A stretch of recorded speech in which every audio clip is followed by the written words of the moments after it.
A racist police officer gets into a confrontation with a black man outside a luxury store, leading to the officer punching the black man and arresting him. Afterwards, he realizes that he has just arrested and assaulted the mayor. Michael Trent stood under the soft glow of a street lamp, adjusting his suit jacket as he waited outside the boutique. The store had been closed for hours, its darkened windows reflecting the empty street. He glanced at his phone, growing impatient as the minutes ticked by. Joshua, his assistant, was running late again. He leaned against the window, checking the street for any sign of Joshua's car, when the heavy sound of approaching footsteps drew his attention. "Hey!" a voice barked sharply. Michael looked up, seeing a white police officer walking towards him, his hand resting firmly on his belt. The officer's gaze was sharp, filled with suspicion as he sized up Michael from head to toe. Michael recognized the posture, the look. He'd dealt with it before. "What are you doing here?" the officer demanded, his tone more accusatory than curious. Michael straightened, instinctively slipping his phone back into his pocket. "I'm just waiting for someone,"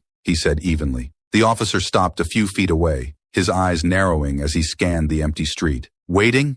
At this time of night? Outside a closed shop?" "That's right," Michael replied calmly. "My ride is running late." The officer's gaze hardened, his hand inching closer to his flashlight. "Doesn't look right to me. You sure you're not loitering? Maybe up to something else?" Michael felt a flicker of annoyance rise in his chest, but he kept his face composed. "I'm not loitering. I'm just standing here waiting for a ride. Nothing more." The officer's lips curled into a half smile, though it carried no warmth. "Standing around in a suit, huh? What's the occasion? Trying to make yourself look important?" Michael met his gaze, irritation sparking, but he kept his voice steady. "I'm just waiting, officer. There's nothing else going on here." The officer took a step closer, his presence growing more imposing. "Doesn't seem like that to me. You don't exactly blend in around here standing by yourself this late at night. You sure you're not trying to break into something?" Michael felt his pulse quicken. He had been in situations like this before, where explanations didn't matter, and assumptions spoke louder than reason. "There's no need for accusations. I'm not breaking into anything. I told you, I'm waiting for a ride." The officer didn't move, his eyes locked on Michael, daring him to say something more. "You got any ID on you?" Michael's jaw tightened. He wasn't about to give in so easily. "I don't need to show you my ID. I'm not doing anything wrong." The officer's expression darkened, his hand hovering near his belt. "You don't get to decide that. When I ask for ID, you show it. Or is there something you're hiding?" Michael took a deep breath, the frustration now hard to keep in check. "I've told you what I'm doing, and that should be enough. There's no reason for this to go any further." The officer's stance shifted, his voice dropping lower. "I decide how far this goes, not you. And right now, you're giving me a lot of reasons to keep asking questions." Michael clenched his fists, trying to keep his cool. "There's no need for this. I'm not a threat, and I'm not breaking any laws. I'm just waiting." The officer stepped closer, his body now just inches from Michael's. "Funny how you keep saying that, but I'm not convinced. In fact, I'm starting to think you don't belong here at all." Michael's patience was wearing thin. "I have every right to be here." The officer smirked, the tension between them thick in the air. "We'll see about that. I'm not going anywhere, and neither are you, until I'm satisfied." The two men stood there, locked in a silent battle. Michael could feel the weight of the situation pressing down on him, the officer's suspicion, the unspoken threats hanging in the air. He glanced up the street again, hoping to see Joshua's car, but the road remained empty. Seconds stretched into minutes as the officer continued to hover, watching, waiting for Michael to make a move. The quiet street felt suffocating, the glow from the street lamp casting long shadows across the pavement. Michael knew this wasn't over. Not yet. The officer's hand rested firmly on his belt, his gaze never leaving Michael's face. "I'll be watching," he muttered, his tone low and threatening. Michael didn't respond, his eyes hardening as he held the officer's gaze. There was nothing more to say, not yet, and so they stood there, two men caught in an unspoken clash, neither willing to back down as the cool night stretched on. Michael stood firm, his body tense, as the officer refused to back off. The minutes stretched on, and still, no sign of Joshua. The tension between the two men was palpable, thick in the air, as if the night itself had been charged with electricity. "I've explained myself," Michael said, his voice controlled, though the frustration was creeping in. "I'm just waiting for someone. There's no reason for this." The officer took a step closer, his hand never leaving the belt where his handcuffs and flashlight rested. "I don't care what you've said," he replied, his voice cold and condescending. "Something about you just doesn't sit right with me." Michael clenched his fists, but kept them at his sides. "What doesn't sit right? The fact that I'm standing here in a suit? Or the fact that you don't think I belong here?" The officer's eyes flashed with anger. "Watch your tone. I'm the one asking questions, not you." Michael's pulse quickened, but he forced himself to stay calm. You're questioning me for no reason. You've been standing here for 10 minutes. If I were doing something wrong, you'd have figured it out by now. The officer's face twisted into a smirk. Oh, I figured plenty out. Guys like you always think you're too smart to get caught, but you're not. You think I don't see this for what it is? Loitering? Looking for a chance to break into a place like this? Michael couldn't hold back any longer. Loitering? That's what you think this is? I'm waiting for my assistant. That's it. You've been standing here, harassing me, and now you're looking for any excuse to make it worse. The officer's smirk vanished, replaced by a hardened glare. Harassing you? I'm doing my job. Keeping people like you from causing trouble in places like this. Michael stepped forward, his voice cold. People like me? What exactly do you mean by that? You know damn well what I mean, the officer snapped, his voice rising. You think you're slick, standing here all calm like you're innocent. But I've seen this before. A suit doesn't change who you are. Michael's heart pounded in his chest, his anger bubbling over. You don't know a thing about who I am. I know enough, the officer shot back. You're just another punk who thinks he can talk his way out of trouble. Michael took a deep breath, trying to keep control. I haven't done anything wrong. You're the one trying to create trouble where there isn't any. The officer's hand moved toward his cuffs, his eyes narrowing. You're real close to stepping over the line. And what line is that? Michael asked, his voice steady but sharp. The line where I stop letting you bully me for standing on a public sidewalk? The officer's grip tightened on the cuffs. You think you're smart, huh? You think you can mouth off to me? I've got the authority here, not you. Michael's blood boiled, but he held his ground. Authority doesn't give you the right to harass people for no reason. The officer stepped forward, now inches from Michael's face. I don't need a reason if I feel threatened. And right now, I don't like the way you're talking to me. Michael could feel the situation spiraling out of control, the officer's aggression escalating with each word. But he wasn't going to back down. Not this time. You feel threatened? Michael asked, incredulous. I'm standing here, unarmed, waiting for a ride. And you're the one threatening to arrest me. That's not how this works. The officer's jaw clenched, his hand hovering over the cuffs. I'll decide how this works. You're done talking. Michael squared his shoulders, meeting the officer's gaze head on. I'm not done until you stop treating me like a criminal. The officer's eyes blazed with fury, and without another word, he grabbed for the cuffs. That's it. You're under arrest. Michael's heart pounded as he watched the officer's hand move toward him, the cuffs gleaming under the street lamp. This was it. It was happening, and there was nothing he could do to stop it. Michael's heart raced as the officer grabbed for the cuffs, the cold steel glinting in the dim light. The weight of the moment hit him all at once. He couldn't let this happen. Not like this. Instinctively, he took a step back, his hands raised. You can't do this, he said, his voice sharp, the anger and fear mixing together. I haven't done anything wrong. The officer's eyes flared, his grip tightening on Michael's arm. You just crossed the line. Don't resist. Michael jerked his arm away, his pulse pounding in his ears. I'm not resisting, but you're not arresting me for no reason. The officer's face twisted with frustration, his hand shooting out again, this time with more force. He caught Michael by the wrist, pulling him forward with a rough yank. You think you're above the law? Think again. Michael tried to pull free, his movements quick but controlled. Get off me. The officer's patience snapped. You want to resist? Fine. His voice dripped with venom as he shoved Michael hard against the boutique window, the glass rattling from the impact. Michael's shoulder slammed into the cold surface, the shock of pain radiating through his body. I said, get off. He struggled to twist free, his muscles tense with the surge of adrenaline. The officer leaned in close, pressing Michael harder against the window, his breath hot on his neck. I told you to stop resisting, the officer growled. Michael's breath came in short bursts as he struggled to push the officer away. His mind raced. How had this escalated so quickly? I'm not resisting. You're the one pushing this too far. The officer's grip tightened, his fingers digging into Michael's arm. That's it. I'm done playing with you. Without warning, the officer swung his fist. The punch landed squarely on Michael's jaw, a hard, brutal impact that sent him reeling. His head snapped to the side, pain exploding across his face as he stumbled against the window. His vision blurred for a moment, the world spinning around him. Michael gasped, his hand instinctively going to his face, the sharp sting of the blow still radiating through his skull. He struggled to steady himself, his mind spinning from the shock. You just had to push it, the officer muttered, his voice cold and unforgiving. He grabbed Michael again, this time slamming him face first into the glass with more force. Now you're gonna learn your lesson. Michael groaned as his chest pressed hard against the window, the rough texture of the officer's hand squeezing his arms behind him. You can't do this. he panted, struggling to find his voice through the haze of pain. "Watch me!"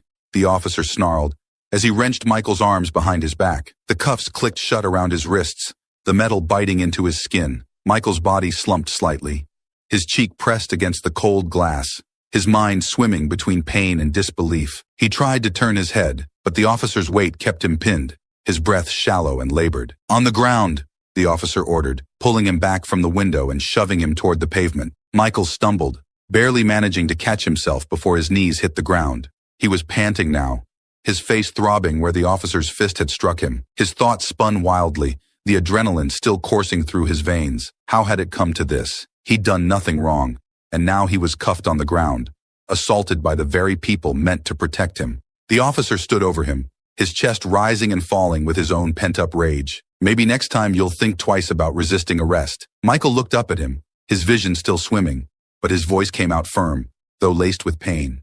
"You're going to regret this." The officer sneered, towering over him with the cuffs now secured. "Not as much as you will." As the night air pressed down on them, Michael knew this was far from over. This was just the beginning. Michael felt the tight grip of the handcuffs bite into his wrists as the officer roughly pushed him toward the patrol car. His jaw still throbbed from the punch, his body tense from the confrontation.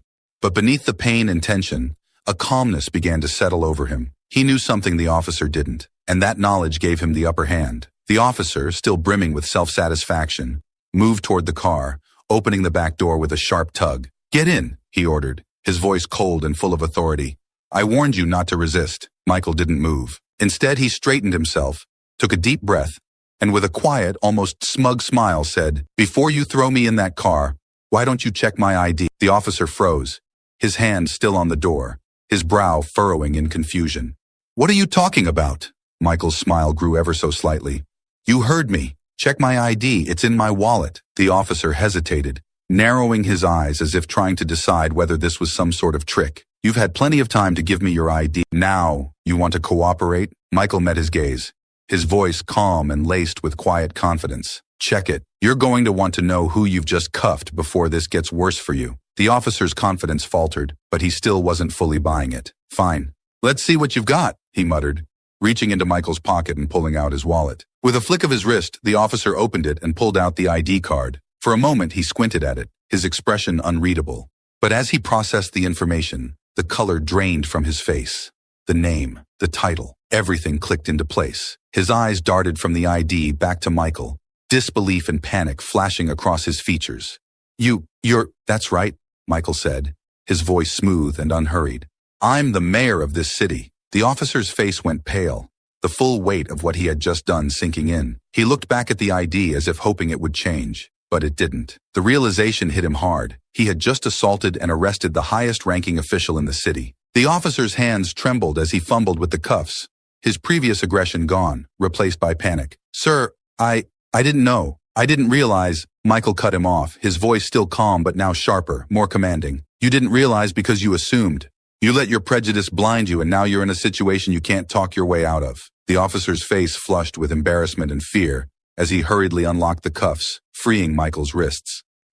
I'm sorry, sir. I didn't mean." "Didn't mean?" Michael's voice rose slightly as he rubbed his sore wrists, his eyes blazing with restrained fury. "You didn't mean to punch me? You didn't mean to throw me up against that window and treat me like a criminal?" The officer stumbled over his words, trying to find some way to salvage the situation. "Sir, I thought you were—" "You thought," Michael snapped, cutting him off again. "That's the problem. You didn't think. You saw me standing here, and because I didn't fit into your idea of who should be in this neighborhood, you decided I was a threat. That's what you did." The officer stammered, backing up slightly as Michael stepped forward, his voice firm and unforgiving. "Do you have any idea what kind of situation you've put yourself in? Do you understand the consequences of your actions tonight?" The officer's eyes were wide with fear now. "Sir, I'm sorry.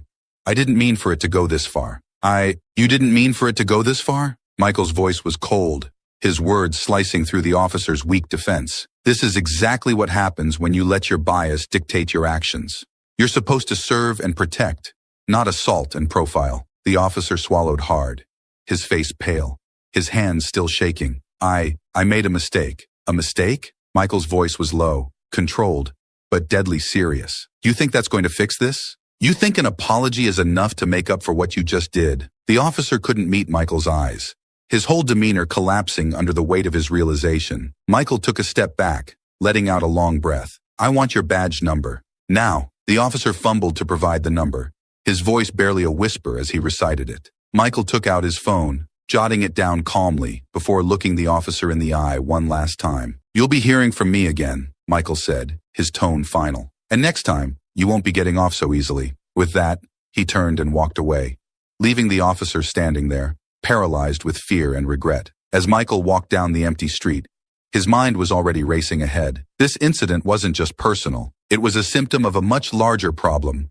one he was in a position to finally address head-on. And after tonight, that change was going to happen, one way or another. Michael walked briskly down the street, the weight of the night's events settling heavily on his shoulders. His jaw still ached from the officer's punch, and the faint sting of the handcuffs lingered on his wrists. But more than the physical pain, it was the anger bubbling beneath the surface that fueled his steps. He couldn't let this slide. As he turned the corner, away from the scene, he pulled out his phone, his fingers shaking slightly, not from fear but from the adrenaline still coursing through him. He dialed quickly, the familiar number ringing in his ear. After a few rings, a voice answered. Joshua, Michael said, his voice clipped and direct. I need you to meet me at City Hall, now. Joshua's voice came through, confused but concerned. What happened? I was just about to... I'll explain when you get there, Michael interrupted. Just get there as soon as you can. Without waiting for a response, Michael ended the call and slipped his phone back into his pocket. His mind raced as he made his way toward City Hall, the lights of the city casting long shadows on the quiet streets. The officer's smug face flashed in his memory. But more than that, the image of his own reflection in the glass window, pinned, bruised, humiliated, stuck with him. This wasn't just about him anymore. It was about what this represented. The unchecked power, the blatant profiling, the disregard for basic respect. It was all too familiar. And as mayor, he had the power to do something about it. By the time he reached City Hall, Joshua was already waiting outside, his face drawn with concern. What happened? You sounded off on the phone. Michael sighed, taking a moment to steady his thoughts before answering. I was harassed and assaulted by one of our own officers tonight. I was almost arrested. Joshua's eyes widened in shock. What? Are you serious? Michael nodded grimly. Dead serious. He didn't know who I was, just assumed I was up to no good because I was standing in a rich part of town at night. Joshua shook his head, disbelief written across his face. I don't even know what to say. What are we going to do? We're going to act, Michael said firmly. I'm done letting this kind of thing slide. I've been talking about reform for too long. Now I have the proof. This isn't just some abstract problem.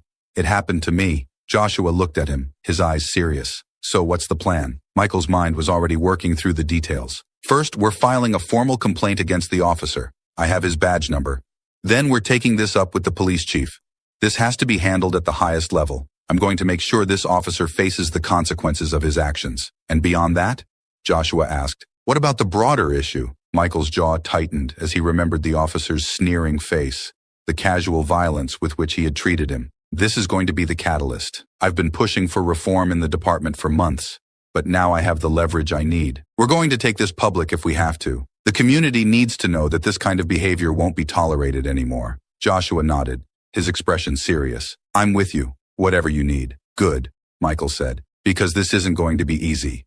The department will push back, and the officer will try to spin this any way he can, but we're not backing down. Joshua looked at him for a moment, then asked quietly, Are you okay though? I mean, physically? Michael touched his jaw, wincing slightly at the lingering pain. I'll be fine. It's not the first time I've taken a hit, but it's bigger than that. We have to make sure this never happens again, to anyone. Joshua nodded, his face grim. All right, let's get to work. As they entered City Hall, Michael felt the weight of the night's events settle into purpose. This was his moment to act, to turn the injustice he'd faced into the fuel for the change the city desperately needed. The officer's smug face and careless actions were a reminder of the systemic problems he'd been trying to fight for years. But now, it was personal, and he wasn't going to let it go. This time, things were going to change. The next day, Michael walked into the police precinct, his jaw still sore from the previous night's assault. The morning light streamed through the windows, casting long shadows across the tile floor. Joshua followed close behind, his face set with a determined expression. They moved with purpose toward the front desk, where an officer glanced up from his paperwork, immediately recognizing Michael. I'm here to see Chief Harlan, Michael said firmly, his voice controlled but calm. The officer hesitated, casting a nervous glance toward Michael's bruised face. Yes, sir. I'll let him know you're here. He quickly picked up the phone, relaying the message. Within minutes, Police Chief Harlan appeared from his office at the back of the station. He was a tall, broad-shouldered man in his early 50s, with graying hair and a no-nonsense demeanor. His eyes quickly flicked to Michael's bruised jaw, and his expression became more serious. "Mr. Trent," Harlan said, extending a hand, which Michael ignored. "Come to my office. We need to discuss what happened." Without waiting for a response, Harlan turned and led them down a long hallway, his steps heavy with authority. They reached his office, and as the door closed behind them, the room grew tense. Harlan gestured toward the chairs in front of his desk, but Michael remained standing. "I understand there was an incident last night," Chief Harlan said, his voice neutral, though there was a hint of defensiveness. "Incident?" Michael repeated, his voice sharp. "I was harassed and assaulted by one of your officers. I was nearly arrested for standing on a sidewalk, and you're calling it an incident?" Before Harlan could respond, the door opened, and Officer Greg Mason walked in, his face pale and tight. He glanced nervously at Michael but quickly looked away. "Officer Mason," Harlan said, motioning to a chair. "We need to clear this up." Mason sat down, his body stiff. His bravado from the previous night was gone, replaced by nervousness as the weight of his actions began to sink in. He glanced at Harlan, then back at Michael, unable to maintain eye contact. Michael took a step forward, his eyes locked on Mason. "Tell me, Officer Mason, what exactly were you thinking last night when you decided to ignore everything I said and escalated a situation that didn't need to be anything more than a conversation?" Mason shifted uncomfortably in his chair. I didn't know who you were. You thought, Michael interrupted, his voice icy. "You thought you had the right to treat me like a criminal because I didn't fit your idea of who should be standing in that neighborhood at night. You didn't care about the truth." Chief Harlan's expression hardened as he turned to Mason. "Officer Mason, you're aware that this behavior is unacceptable. Why didn't you de-escalate the situation?" Mason's eyes flicked between Harlan and Michael. "I made a mistake," he muttered, his voice barely above a whisper. I didn't know." "You didn't know?" Michael's voice rose. "You didn't know because you didn't care to find out. You let your prejudice dictate your actions, and when I called you out on it, you responded with violence." Mason swallowed hard, his face pale. "I'm sorry," he whispered. "Sorry isn't going to fix this," Michael said, his voice sharp. "You need to understand what you did. You didn't just assault me. You violated your oath. You're supposed to protect and serve this community, not terrorize it." Harlan nodded, his tone more serious now. "Officer Mason, you've crossed a line, and there will be consequences. I've already placed you on suspension pending an internal investigation." Mason opened his mouth to respond, but Harlan's cold gaze silenced him. He looked back at Michael, his face pale and remorseful, but it didn't matter. The damage had already been done. Michael turned to Harlan, his voice calm but firm. "This isn't just about one officer's behavior. This is about a culture in your department that allows officers like Mason to think they can get away with this. He didn't see me as a person. He saw me as a threat. And that's a systemic issue, one that needs to be addressed now." Harlan's face tightened, but he nodded slowly. "I understand your frustration, Mr. Trent, and I'm committed to addressing this situation." Michael crossed his arms, his expression unrelenting. "Addressing it? This needs more than just an internal investigation. This needs to be public. People need to know that this department is taking real steps to reform. I want a full report made public. Transparency, accountability." Chief Harlan's face hardened slightly, but he kept his tone measured. "We'll make sure the investigation is thorough, and appropriate action will be taken." Michael took a step closer to Harlan's desk, his voice lowering but filled with purpose. "This is bigger than one incident, Chief. This is about the future of this department. If real reforms don't happen, I'll make sure the public knows what's going on. This city deserves better." Harlan held Michael's gaze for a long moment before finally nodding. "Understood." Michael turned to Mason one last time, his voice quieter but no less forceful. "You thought you could get away with this because you assumed you had all the power. But now, you know you don't. And there will be consequences for your actions." Mason didn't respond. He couldn't even meet Michael's gaze. Without another word, Michael turned and left the office, Joshua following closely behind. The air outside felt lighter, but Michael knew this wasn't over. The fight for justice and reform had just begun, and this time, he wouldn't stop until the changes were made. As they exited the precinct, Michael knew that the momentum was finally on his side. Now it was time to make sure the system changed, for good. Michael left the precinct with a clear mind, his steps steady as he and Joshua made their way to the car. The cold morning air filled his lungs as he breathed in deeply, processing the enormity of what had just transpired. He had put the wheels of accountability in motion, but this was only the beginning. Reform, real change, was going to take more than one meeting with the police chief. Joshua broke the silence as they reached the car. "Do you think they'll follow through?" "They'll have to," Michael said, sliding into the driver's seat. "This isn't something they can sweep under the rug. Not this time." Joshua nodded but still looked concerned. "What if they make Mason the scapegoat? Suspend him, maybe even fire him, but nothing else changes." Michael tightened his grip on the steering wheel. "That's not going to happen. We're not giving them that option." As they drove through the city, Michael's thoughts raced. The weight of his responsibilities pressed down on him, but it also fueled him. This wasn't just about last night. It was about the broken system that had put him in that situation. His reform agenda couldn't wait any longer. Joshua glanced at him, worry still creasing his brow. "We need to get ahead of this. Once people hear what happened, the story's going to explode. We need to be in control of the narrative." Michael nodded. "We'll go public, but on our terms. The people need to hear the truth, and I'll make sure they get it directly from me." By the time they reached City Hall, Michael had already formulated a plan. He moved quickly to his office, his mind locked on what needed to happen next. "Get the press ready," Michael said as he sat at his desk, glancing at the clock. "I want to hold a press conference this afternoon. No delays. We'll outline what happened, the steps we're taking, and make it clear that there will be transparency in this investigation." Joshua nodded, already dialing his phone. "Are you going to tell them everything?" Michael hesitated, thinking through the details. "Yes, they need to know the full truth. We can't gloss over this." Joshua paused, his phone in hand. "You're going to name the officer?" "Not yet," Michael said. "The investigation still needs to happen, but I'll make it clear what he did and how wrong it was." Within hours, the media gathered outside City Hall. Reporters, news cameras, and members of the public filled the space in front of the building, all waiting for Michael to speak. He could feel the tension building, the city already buzzing with speculation. Joshua walked into his office, phone in hand. "We're all set. The press is waiting. Are you sure you want to lay everything out?" Michael adjusted his tie in the mirror, his jaw still bruised. "It's the only way to make sure they understand how serious this is." Joshua nodded. "Let's do this." As Michael stepped out of City Hall and approached the podium, the crowd quieted.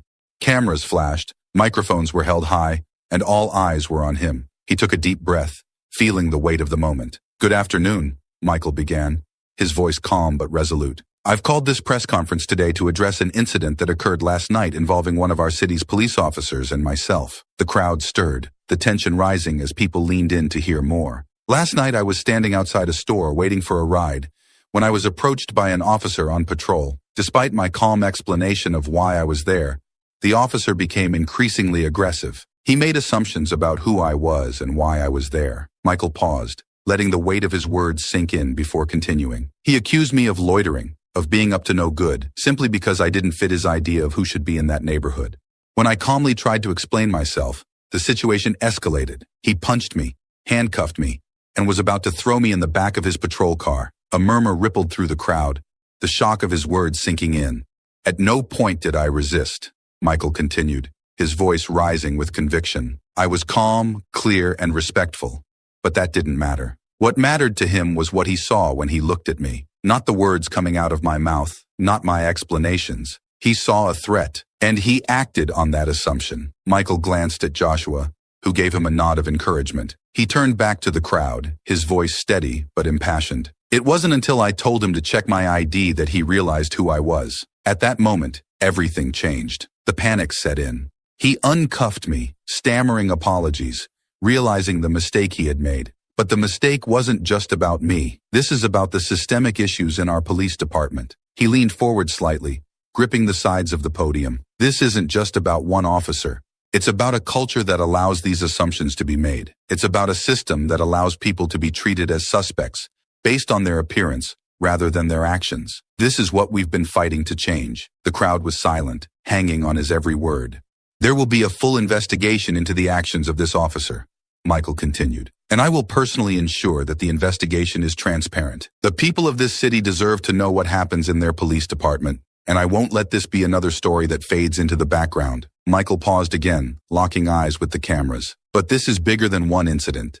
This is about making real lasting changes in our police department. I've been fighting for police reform for years, and last night I experienced firsthand why that fight is necessary. No one, No one should be treated the way I was treated last night. Reporters began shouting questions, their voices rising in the crowd. Michael held up his hand, silencing them. There will be more to say as the investigation moves forward, but let me make one thing clear.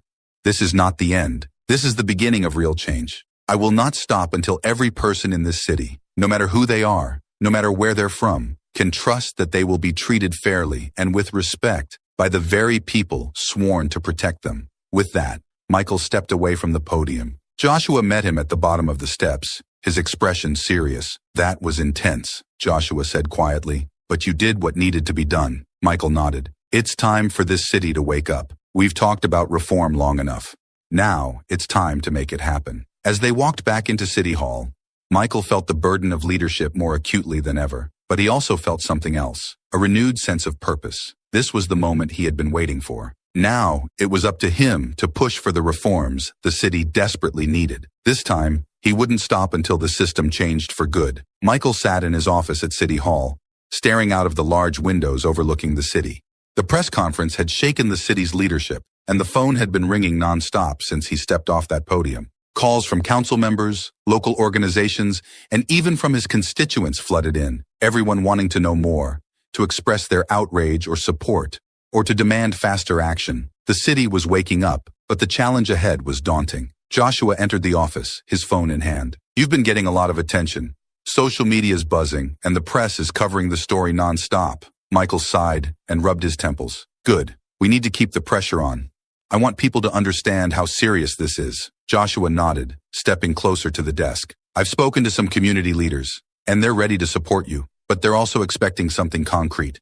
They want to know what reforms you'll be pushing for. Michael nodded slowly, his mind already racing. We need to start with the investigation into Officer Mason, but that's just the first step. We need real systemic changes, more oversight, better training, and stricter accountability measures. Joshua's expression was serious. I agree, but you know the police union will fight this tooth and nail. They're already pushing back against your public statements, saying you're jumping the gun. I don't care what the union says, Michael replied, his voice firm. If they're not willing to reform from within, then we'll push from the outside.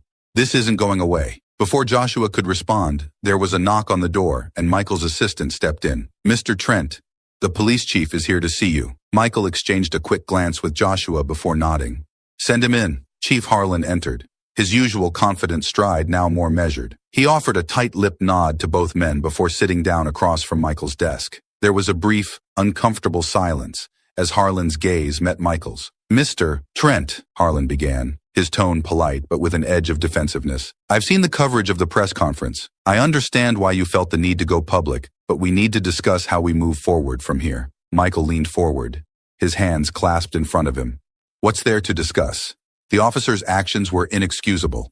The investigation needs to move quickly, and there must be consequences. Harlan shifted in his seat. I agree that Officer Mason's actions warrant a thorough investigation, and we've already suspended him pending the outcome. But you understand that these things take time. We can't rush to judgment. Michael's expression hardened. I'm not asking for a rushed judgment, Chief. I'm asking for accountability. The public needs to know that this is being handled transparently, and that means no delays, no excuses. Harlan frowned slightly. I've served this department for over 30 years. I know the community's trust is fragile right now, but we also have to ensure we follow the proper procedures. Michael took a deep breath, his voice calm but insistent. Chief, this isn't just about procedures. This is about rebuilding trust that's already been broken. Officer Mason's actions are part of a larger problem, and you know it. I've had complaints come across my desk for years, claims of racial profiling, unnecessary force, and most of them go unaddressed. Harlan's jaw clenched. I'm aware of the issues, but sweeping changes can't happen overnight. I'm not asking for overnight changes, Michael said, his voice rising slightly. But we can't sit on our hands while this department loses the faith of the very people it's supposed to protect. The time for small incremental fixes is over. We need comprehensive reform, and we need it now. Harlan met Michael's gaze, his expression unreadable. After a long moment, he nodded slowly. What exactly are you proposing? Michael sat back, his mind quickly organizing his thoughts.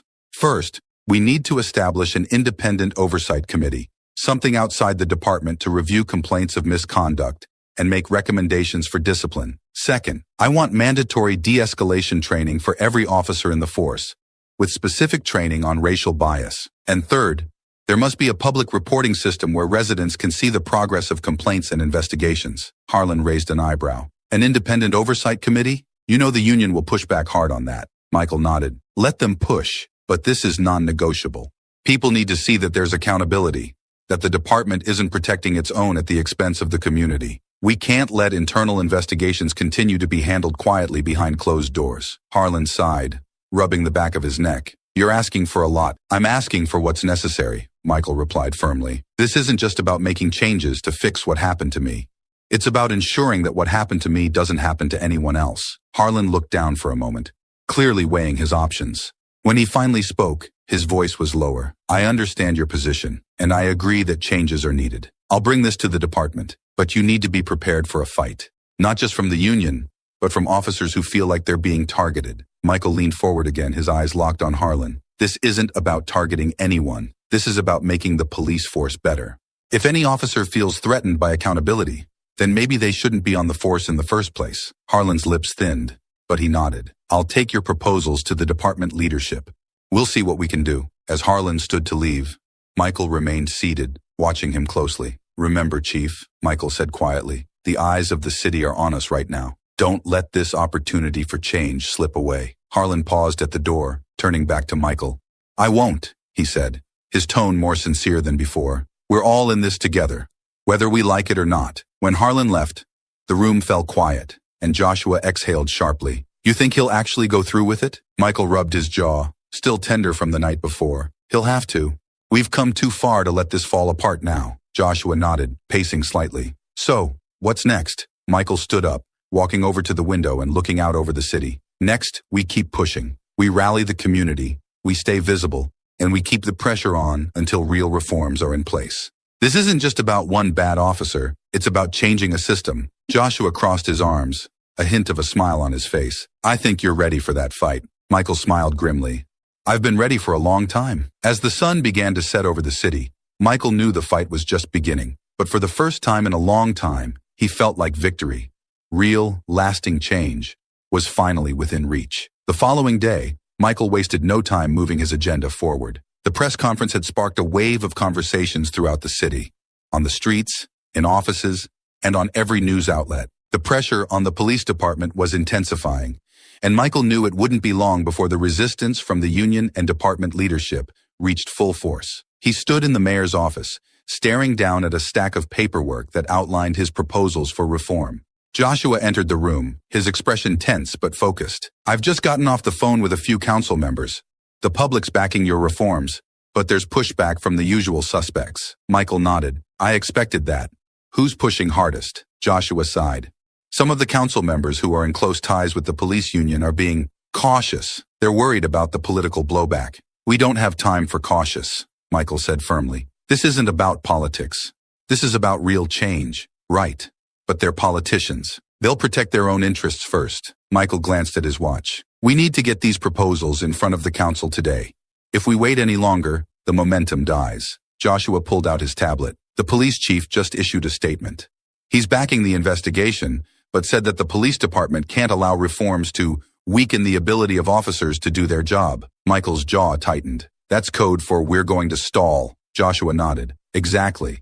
But the community's rallying. I've been getting calls from advocacy groups and local leaders all morning. People want action. Then we give them action, Michael replied. Set up a meeting with the council and the police union leadership. We'll hash this out. Within hours, Michael was standing in a packed meeting room at City Hall. The atmosphere was thick with tension. On one side sat several city council members, their expressions ranging from cautious to supportive. Across from them sat representatives from the police union, along with Chief Harlan. The police union president, a stocky man with a stern face, sat with his arms crossed, glaring at Michael from across the room. The meeting began with formalities, but Michael quickly cut to the chase. We're not here to debate the need for reform, he said, his voice clear and steady. The people of this city have spoken, and they want accountability. The system as it stands is broken, and we have an obligation to fix it. The union president shifted in his seat. Mayor Trent, we've always worked closely with the city, but some of these reforms you're proposing, they'll tie the hands of our officers. We can't allow that. Michael leaned forward. This isn't about tying anyone's hands. It's about ensuring that officers are held to the standards we expect from those entrusted with protecting the public. If accountability weakens your force, then that's a problem with the force, not the reforms. Chief Harlan cleared his throat. We support improving training, especially around de-escalation tactics. But the Oversight Committee is going to cause major friction. Officers are going to feel like they're constantly being second-guessed by people who don't understand the dangers they face. Michael shot him a hard look. We're talking about people who don't trust that your department will investigate misconduct fairly. The public needs a system they can believe in. And right now, they don't. The council members shifted uncomfortably in their seats. One of them, Councilwoman Green, leaned forward. I agree with the mayor. If the public can't trust the police to hold their own accountable, we'll never restore confidence in law enforcement. The union president's face reddened. You're not out there on the streets. Our officers are risking their lives every day. You sit behind desks and think you know what it's like. Michael's voice was cool. What I know is that this city can't afford another incident like the one that happened to me, or worse. Every day we delay these reforms. We're putting lives at risk. The room went silent for a moment. Chief Harlan finally spoke again, more measured this time. What exactly are you proposing? Michael listed the reforms swiftly, not wanting to leave any room for delay. The Independent Oversight Committee, mandatory racial bias and de-escalation training, public reporting of complaints, and increased accountability for officers who engage in racial profiling or unnecessary force. This isn't just about making the department look better, Michael said. This is about making it better. The union president stood up, clearly furious. You're going to destroy morale. Our officers already feel like they're under siege. Michael didn't flinch. Morale isn't the issue when people are being unjustly harassed, profiled, or worse. The system will improve when the officers who truly want to serve and protect are able to do so in a department that holds everyone accountable. The tension in the room thickened as the union representatives whispered among themselves. After a long pause, one of the council members spoke up. We should take this to a vote. We've heard enough. An hour later, the council had agreed to move forward with Michael's reform package. It was a victory, but Michael knew it was only the beginning. As he left the meeting room, Joshua caught up with him. Well, that wasn't easy, but we got what we needed. For now, Michael said. But the union's not going to take this lying down. We need to prepare for their next move. Joshua nodded. What's next? Michael glanced at his phone, already thinking ahead. Next, we focus on the investigation, and we keep pushing, harder than ever. The wheels of reform were in motion, but Michael knew the real fight was just beginning. Days had passed since the city council agreed to move forward with Michael's reform package, but the process was slow, too slow. The police union was doing everything it could to stall the investigation into Officer Mason, and Chief Harlan had become increasingly unresponsive. Every step forward seemed to be met with new delays, and Michael could feel the pressure building from the community. He knew the public wouldn't wait forever, and neither would he. Sitting in his office, Michael reviewed the latest updates on the investigation, or rather, the lack of updates. Nothing was moving. The department's internal review had stalled under bureaucratic excuses, and Mason's name still hadn't been made public. Joshua entered the room looking frustrated. They're dragging their feet, Mike. The investigation should have been moving by now, but Harlan's people are tying it up in red tape. They're trying to run out the clock. Michael clenched his jaw, his fingers tapping the desk. I knew they'd stall, but this is worse than I expected. The community's getting restless. Joshua nodded. You're right. I've had calls from reporters and local leaders all day asking for updates. People are asking why the officer's name hasn't been released. Michael leaned back in his chair, weighing the options. He had wanted to let the official investigation take its course, but it was clear now that the department was doing everything it could to slow things down. If he waited any longer, the public's trust, already fragile, would evaporate entirely. I'm not waiting anymore, Michael said, his voice firm. If they won't move, we will. It's time to release the officer's name. Joshua's eyes widened slightly. You're sure about that? You know what kind of blowback you'll get. Michael stood up, pacing the room. The people deserve to know who was responsible for what happened to me. The department's trying to protect him, and that's exactly why we're stuck in this mess. They think they can hide behind procedure, but not anymore. Joshua nodded, already pulling out his phone. I'll set up a press release. The media will be all over this. Good, Michael said. Let them be. I'm not going to let Harlan or the union keep stalling while this city waits for justice. Within an hour, Michael was standing at a podium outside City Hall. The press gathered once again. Reporters crowded in close, microphones thrust toward him, the air buzzing with anticipation. Michael looked out at the crowd, his face set with determination. Good afternoon. As many of you know, we have been working on reforms to address the issues within our police department. But despite the commitments made by the department and the city council, the investigation into the actions of Officer Greg Mason has been repeatedly stalled. Enough is enough. The crowd quieted, the tension palpable.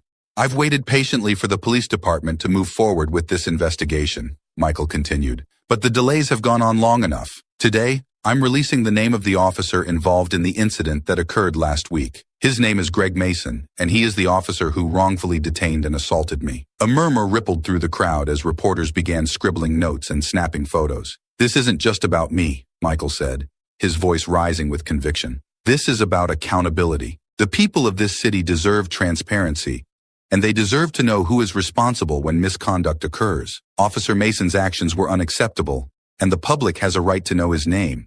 We will not allow the department to shield him or delay justice. The questions from the reporters came fast and furious, but Michael wasn't done yet. I want to make something else clear, he said, his eyes locked on the cameras. This is not just about one officer. This is about a system that has allowed officers like Mason to act without consequences for far too long. We are pushing for real reform, and I will not stop until this city sees the changes it deserves. As Michael stepped away from the podium, the buzz from the press intensified.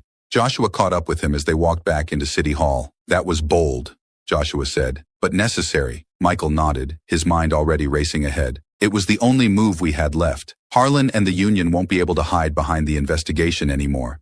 They'll have to answer for this. Within hours of the press conference, the media was flooded with stories about Officer Mason. His name splashed across every major outlet. The community response was immediate. Protests began forming outside the police station, and calls for action grew louder. But the biggest shock came later that afternoon. Joshua burst into Michael's office, breathless. Harlan just stepped down. Michael looked up, surprised. What? Chief Harlan resigned, Joshua repeated. The pressure must have been too much. He just made a statement saying he's stepping down effective immediately. He didn't want to be at the center of this anymore. Michael leaned back in his chair, processing the news. He had expected resistance, not retreat. But this was a victory, even if it came sooner than anticipated. The department's in chaos right now, Joshua continued. The union's scrambling and the community's demanding answers. Michael nodded slowly. Good. Now we move forward even faster. No more stalling. The resignation of the police chief was a turning point, and Michael knew it. With Harlan gone, the department was vulnerable, and the momentum for reform was finally in his favor. The road ahead was still long, but for the first time, it felt like real change was within reach. With Chief Harlan's resignation still rippling through the city, Michael wasted no time pushing forward. The police department was under scrutiny, like never before, and now, more than ever, the city needed decisive action. The next major step would be the Internal Review Board's decision on Officer Greg Mason. But this time, Michael wasn't content to sit on the sidelines. As Michael stood in his office reviewing the latest reports, Joshua entered with an update. The Review Board's meeting is set for next week, he said, handing Michael a folder. They're going to decide on Mason's future with the department. Michael barely glanced at the folder. I want in on that meeting. Joshua blinked, taken aback. You want to sit on the Review Board? They're not going to like that. The board's supposed to be internal. Just the department and union reps. That's exactly the problem, Michael replied, his voice sharp. I've seen how internal investigations go. They drag it out, debate the consequences, and then slap the officer on the wrist. Not this time. I want to be in that room. I want to see how they justify keeping a man like Mason on the force. Joshua hesitated. You're the mayor. You've got the influence to push for this, but you know they'll push back. The union, especially. They'll see it as you overstepping. Michael nodded, already moving toward his desk to make the call. Let them push, but I'm going to be in that room, and Mason's days in this department are over. By the next morning, Michael had formally requested to sit in on the review board meeting. The backlash was immediate.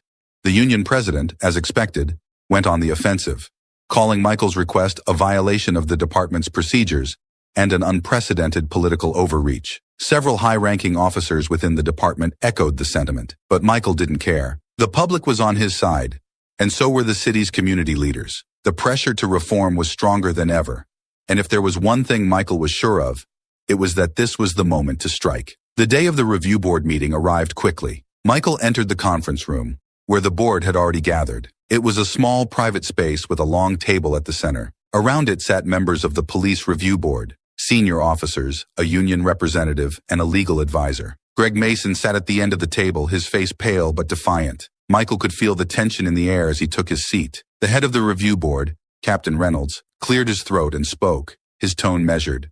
Mayor Trent, I understand you've requested to observe the proceedings today. Michael nodded, his gaze fixed on Mason. I'm here because the people of this city demand accountability. Officer Mason's actions were a gross violation of the trust placed in him by the public. I want to ensure that this board makes the right decision. Reynolds looked uneasy but continued. We're aware of the public interest in this case. However, as you know, these proceedings are typically handled internally. We're here to review Officer Mason's conduct and determine whether disciplinary action, up to and including termination, is warranted. Michael leaned forward, his voice calm but firm. With all due respect, this case goes beyond typical internal matters. Officer Mason didn't just violate procedure, he abused his authority. He assaulted me and nearly arrested me without cause, simply because of his biases. This isn't just about department policy. It's about the integrity of the entire force. Mason, who had remained silent until now, finally spoke, his voice defensive. I did what I had to do. You were standing out there late at night not answering my questions. I was following my training. Michael turned his gaze toward Mason, his expression hard. Your training didn't tell you to ignore what I was saying. Your training didn't tell you to escalate the situation without reason. This isn't about procedure. It's about your assumptions. Mason shifted uncomfortably, his voice tight. I've dealt with plenty of situations where someone says they're just waiting for a ride and ends up being a criminal. I made a call, and you made the wrong call. Michael shot back. You made a call based on who I am, not what I was doing.